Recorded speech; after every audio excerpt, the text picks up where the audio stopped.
programa ay rated SPG. Ito ay nangangailangan ng striktong patnubay at gabay ng magulang dahil sa mga sensitibong tema at eksena na hindi angkop sa mga bata.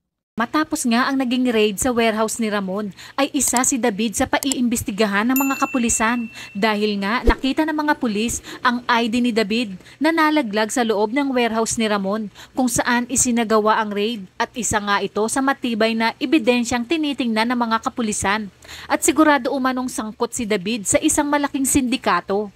Samantala, si Rigor naman ay hindi makapaniwala na isa si David sa paiimbestigahan. Ipinangako nga niya sa kapwa niya pulis na kapag nahanap niya ang anak niyang si David ay hindi niya ito kukonsintihin at siya mismo ang huhuli at magpapakulong dito. Ngunit sa ngayon nga ay hindi nga nila mahagilap si David. Sa kabilang banda, dahil nagtatago na nga si David sa mga kapulisan, kaya naman sa mansyon na ito ni Ramon titira.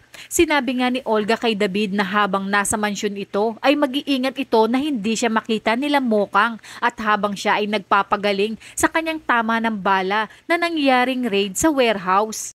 Dahil tiwala na nga si Ramon kay David ay bibigyan niya ito ng mana kapag tuluyan ng gumaling ito.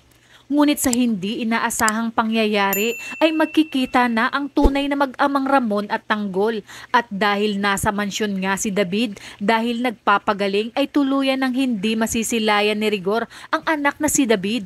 Sapagkat hindi na ito palalabasin ni Ramon ng buhay sa ginawa nitong panluloko sa kanya.